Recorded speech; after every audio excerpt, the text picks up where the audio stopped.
नमस्कार दर्शक बंधु मु गौरीशंकर पंडा स्वास्थ्य स्वर कार्यक्रम को आपन को स्वागत जनाऊँ। दर्शक बंधु आज हूँ विश्व तंबाकू वर्जन दिवस बा वर्ल्ड नो टोबाको डे। ये विश्व तंबाकू वर्जन दिवस रे आमर एक स्वतंत्र आलेख्य तंबाकू वर्जन स्वस्थ जीवन। वर्तमान सारा विश्व रे तंबाकू सेवन एक गुरुतर समस्या रूपे मुंड टेकिलानी। तंबाकू सेवनर कुप्रभाव संबंध में सचेतनता सृष्टि करने पर विश्व स्वास्थ्य संगठन पक्षर 1987 मसीह मई मास 31 तारिख को विश्व तंबाकू वर्जन दिवस भाव घोषणा करा जायछि एवं यह समग्र विश्व में पालित होछि। प्रति वर्ष गोटे गोटे स्वतंत्र थीम को नहीं यह दिवस पालित हुए। परिवेश उपरे तंबाकू उत्पादनर भयावहता एवं मनुष्य शरीर में तंबाकू सेवन जनित कुप्रभाव को नहीं चलित वर्षर थीम प्रस्तुत होइछि। तंबाकूर उत्पादन ठारू उपयोग जाए परिवेश प्रचुर मात्रा परिवेशित होगा सह अनेक प्राकृतिक संपद भी नष्ट होता है। यह सह मनुष्यर स्वास्थ्य मध्य प्रत्यक्ष भाव क्षतिग्रस्त होता है। विश्व स्वास्थ्य संगठन तथ्य कहे सिगारेट तैयारी प्रति वर्ष प्राय 60 कोटी गछ कटा जाए और 8.4 कोटी टन अंगारकाम्ल वायुमंडल में मिसी यह प्रदूषित करिथांती, जहाँकि पृथ्वीर तापमात्रा वृद्धिर मध्य अन्यतम कारण यह पलटि थाए। यह व्यतीत सिगारेट प्रस्तुति में प्रति वर्ष प्राय 2200 कोटी टन पानी व्यवहृत होता है। एथुर चिंता करंतु आम प्रकृति एथिरे केते क्षतिग्रस्त होउची तथा यह द्वारा परिवेश संतुलन भी केते बिगड़ी जाउची। तंबाकू को अनेक प्रकार सेवन करा जाय थाए, जेमिति कि सिगारेट, सिगार, हुक्का, चिलम, बीड़ी भली धुआंयुक्त तंबाकू एवं खैनी, गुटखा, भांग, घोड़ाकू भली धुआं विहीन तंबाकू। धुआंयुक्त तंबाकू अच्छी और धुआं विहीन तंबाकू भी अच्छी। विश्व स्वास्थ्य संगठन तथ्य अनुसार तंबाकू सेवन कारणरू प्रति वर्ष 8 मिलियन लोक मृत्यु मुखरे पड़ते एवं सेथिरु 1.2 मिलियन व्यक्ति सेकेंड हैंड स्मोक जोड़ा कि निजे धूमपान नक तंबाकूर धुआं संस्पर्श आसवा द्वारा तार जो कुप्रभाव हुए से मृत्युवरण करते। भारत में भी तंबाकू सेवन जनित समस्या अति उत्कट। गाँ सहर सबुठी यही समस्या। 15 वर्षर ऊर्ध्व भारतीय मानक मध्यरु 29% व्यक्ति किछि ना किछि तंबाकू व्यवहार करती। 2016-17 मसीह गोटे ग्लोबल आडल्ट टोबाको सर्वे होता। से सर्वे जना पड़ी कि भारत में प्राय प्रति 10 जन प्राप्त वयस्कों मध्यरु जड़े व्यक्ति धूमपान करती एवं प्राय प्रति 5 जन प्राप्त वयस्कों मध्यरु जड़े व्यक्ति धुआं विहीन तंबाकू सेवन करती। प्राय 3.2 कोटी भारतीय उभय धुआं विहीन और धुआंयुक्त तंबाकू सेवन करती। एबे आसंतु जानिबा ए तंबाकू सेवन द्वारा केउं सबु शारीरिक क्षति होता है।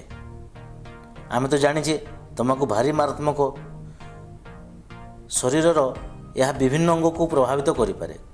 खाली गोटे अंग नुह बहुत गुड़ा अंग को यह प्रभावित करे। तंबाकू सेवन द्वारा मुख गहर कर्कट हवार आशंका यथेष वृद्धि पाई थाए। आ भारत में तो मुख गहर कर्कट बहुत ही देखा जाए। धूमपान करने द्वारा हृदघात, विभिन्न प्रकार हृदरोग, निमोनिया, दीर्घदिन धरी फुस्फुस जनित समस्या, काश, श्वासरोग आदि दीर्घस्थायी रोग एवं विभिन्न प्रकार कर्कट रोग देखाइबार आशंका रही है।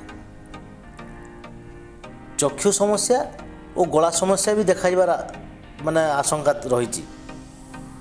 महिला मानक ठारे बंध्यात्व, गर्भावस्था विभिन्न असुविधा, समय पूर्व छुआ जन्म होइजिबा और अल्प ओजन विशिष्ट छुआ जन्म होबा आदि समस्या देखा जाय थाए।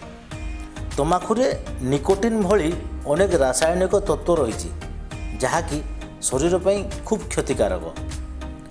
तंबाकूर अनेक उपादान कर्कट रोग होबार आशंका वृद्धि करिथांती। क्षुधानाश और ओजन ह्रास भली समस्या पूजे। तंबाकू सेवन द्वारा यौन अक्षमता भी देखा जाए। आउ तंबाकू धुआं संस्पर्श आसिले ଶିଶୁମାନଙ୍କର ଶ୍ୱାସକ୍ରିୟା ସମସ୍ୟା ଓ ଶ୍ୱାସରୋଗ ପରି ଗମ୍ଭୀର ସମସ୍ୟା ସୃଷ୍ଟି ହୋଇଥାଏ। ନିଦ ଭଲ ହୁଏ ନାହିଁ ତଥା ମାନସିକ ଚାପ ବହୁତ ବୃଦ୍ଧି ପାଇଥାଏ। ଏତଦ୍ ବ୍ୟତୀତ ଆହୁରି ଅନେକ ଶାରୀରିକ ଓ ମାନସିକ ସମସ୍ୟା ଦେଖାଯାଏ।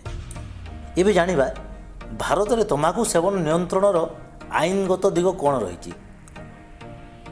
ଦେଖନ୍ତୁ ଦର୍ଶକ ବନ୍ଧୁ, ଭାରତୀୟ ସମ୍ବିଧାନରେ ବିଭିନ୍ନ ସମୟରେ ଏ ଯେଉଁ ତମ୍ବାଖୁର ନିୟନ୍ତ୍ରଣ କରିବା ପାଇଁ ବିଭିନ୍ନ ଆଇନ ପ୍ରଣୟନ ହୋଇଛି। ତଥାପି ତମ୍ବାଖୁ ବିକ୍ରୟ ଓ ଏହାର ସେବନ ଆଶା ମୁତାବକ କମି ନାହିଁ। 2003 ମସିହାରେ COTPA cigarette and other tobacco products ଆଇନ ପ୍ରଣୟନ ହୋଇଥିଲା। ଏଥିରେ ସିଗାର, ବିଡ଼ି, ହୁକ୍କା, ତମ୍ବାଖୁ ଚୋବାଇବା, ପାନ ମସଲା, ଗୁଟଖା ଇତ୍ୟାଦିକୁ ଅନ୍ତର୍ଭୁକ୍ତ କରାଯାଇଥିଲା। ଭାରତ ସରକାରଙ୍କ ସ୍ୱାସ୍ଥ୍ୟ ଓ ପରିବାର କଲ୍ୟାଣ ବିଭାଗ ପକ୍ଷରୁ ତମ୍ବାଖୁ ସେବନ ବିରୁଦ୍ଧରେ ଜନସଚେତନତା ସୃଷ୍ଟି ପାଇଁ ଏବଂ କୋଟପା ଆଇନ 2003ର ସଠିକ୍ ପ୍ରଣୟନ ପାଇଁ ଜାତୀୟ ତମ୍ବାଖୁ ନିୟନ୍ତ୍ରଣ କାର୍ଯ୍ୟକ୍ରମ ବା NTCP 2007-08 ମସିହାରୁ ଆରମ୍ଭ ହୋଇଛି। କିନ୍ତୁ ଦୁଃଖର ବିଷୟ, ତମ୍ବାଖୁ ସେବନ ନିୟନ୍ତ୍ରଣରେ ଏହିସବୁ ଆଇନ ଓ ଯୋଜନା ସମ୍ପୂର୍ଣ୍ଣ ଭାବେ କାର୍ଯ୍ୟକାରୀ ହୋଇପାରୁନାହିଁ।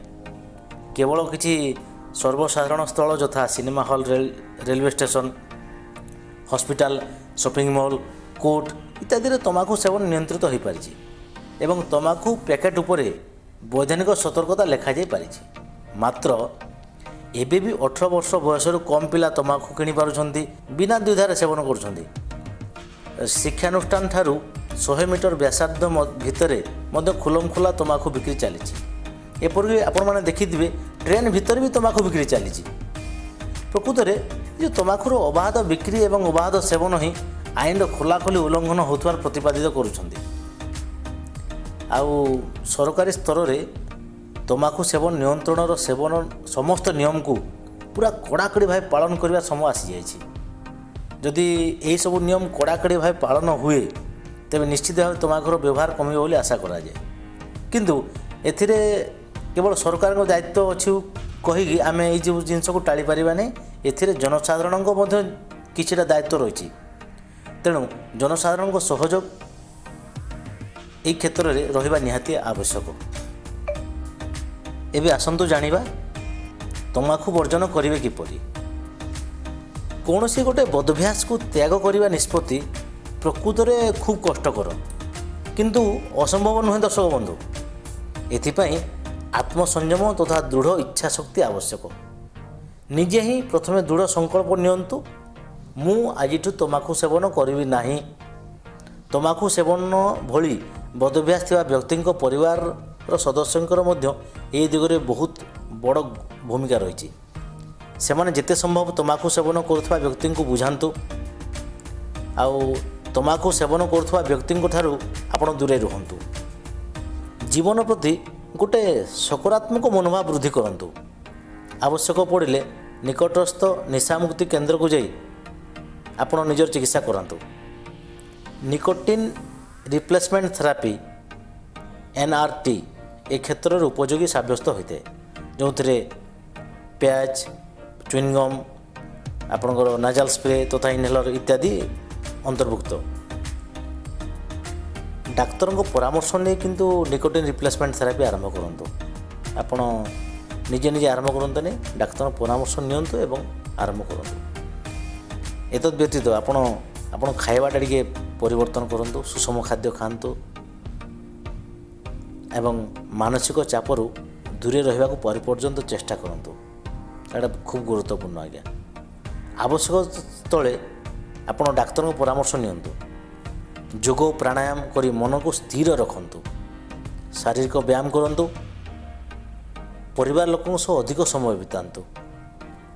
ଦର୍ଶକ ବନ୍ଧୁ, ଜୀବନ ବହୁତ ମୂଲ୍ୟବାନ। ଏ ଯେଉଁ ତମ୍ବାଖୁ ପାଇଁ ଏହାକୁ ଅକାଳରେ ନଷ୍ଟ ହେବାକୁ ଦିଅନ୍ତୁ ନାହିଁ। ଜୀବନକୁ ସରସ ସୁନ୍ଦର କରିବା ଆପଣଙ୍କ ହାତରେ। ତେଣୁ ତମ୍ବାଖୁ ବର୍ଜନ କରନ୍ତୁ ଏବଂ ସୁସ୍ଥ ରୁହନ୍ତୁ। ଯଦି ଆଜିର ଭିଡ଼ିଓ ଆପଣଙ୍କୁ ଭଲ ଲାଗୁଛି ତେବେ ଲାଇକ୍ କରନ୍ତୁ, ସେୟାର କରନ୍ତୁ ଏବଂ ଆମ ଚ୍ୟାନେଲକୁ ସବସ୍କ୍ରାଇବ୍ କରନ୍ତୁ। ଧନ୍ୟବାଦ।